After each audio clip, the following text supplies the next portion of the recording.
Sila, nasa abroad na. Ikaw, nag-a-apply pa rin sa tabi-tabi. Ito yung masakit na katotohanan na madalas nating marinig at maramdaman pagkatapos ng graduation. Yung dati mong katabi sa klase, bigla na lang may picture na sa airport, hawak-hawak yung passport at work visa, handa na para sa bago niyang buhay sa ibang bansa. Samantalang ikaw, eto ka pa rin, naglalakad sa ilalim ng init ng araw, papunta sa local job fair. Dala-dala mo pa rin yung brown envelope na puno ng resume, umaasang may tatanggap sa'yo. Ang sakit, di ba? Parang ang bilis-bilis ng takbo ng buhay ng iba, habang yung sayo parang nakatengga lang. Parang napag-iwanan ka na ng panahon.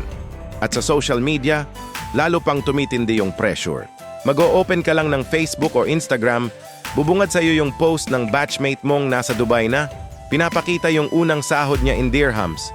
Tapos may isa pa, nasa Canada na, may pa-tour sa bago niyang apartment. Kahit maliit lang, at least, di ba? Nasa Canada. Tapos ikaw, ang huling picture mo nasa barangay hall, kumukuha ng barangay clearance para sa isa na namang job application. Ang layo ng agwat, di ba? Pero heto yung isang bagay na hindi madalas sinasabi ng iba, yung sikretong hindi mo nakikita sa mga magagandang posts nila.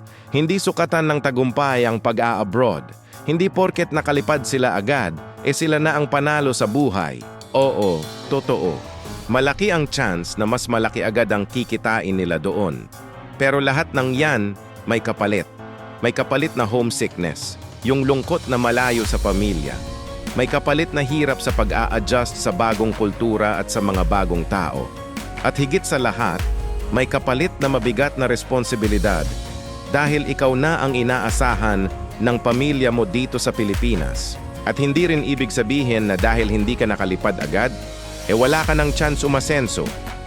Hindi ibig sabihin na dahil nandito ka pa, talo ka na. May kwento ako sa'yo.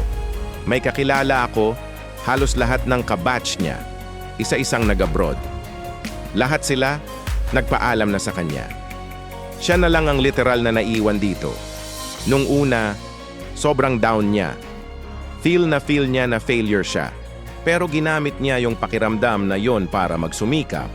Nag-ipon siya, nag-aral ng bagong skills, at nagtayo ng sarili niyang maliit na negosyo.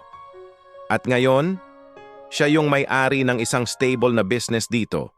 Kumikita ng maayos at higit sa lahat, kasama niya ang pamilya niya araw-araw.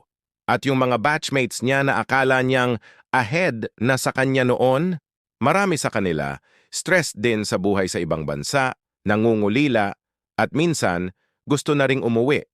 Ang punto ko lang dito, simple lang. Huwag na huwag mong ikukumpara ang timeline mo sa timeline ng iba. Ang buhay ay hindi isang karera. Walang nauuna at walang nahuhuli. Kung ang journey mo ngayon ay nasa tabi-tabi pa lang, naghahanap pa rin ng trabaho dito sa Pinas, hindi ibig sabihin na wala kang mararating. Bawat hakbang na ginagawa mo, kahit gaano pa kaliit, kahit gaano pa kabagal, ay parte ng mas malaki mong laban. Parte yan ng sarili mong success story na isinusulat mo pa lang. Ang mahalaga, hindi ka sumusuko. Ang mahalaga, tuloy ka lang sa paghakbang. Kaya para sa'yo na nakakaramdam na napag-iwanan ka na, relax ka lang. Breathe. May nakalaan para sa'yo. Huwag kang magmadali. Darating ka rin doon. Ikaw ba? Naranasan mo na bang maiwan dito habang yung mga kaibigan mo nasa abroad na? I-share mo naman ang kwento mo sa comment section sa ibaba. Gusto naming marinig yan. At kung nakaka-relate ka sa mga ganitong usapan, huwag mong kalimutang i-follow ang aming channel para sa mas maraming real talk tungkol sa buhay after graduation. Maraming salamat sa panonood at hanggang sa susunod.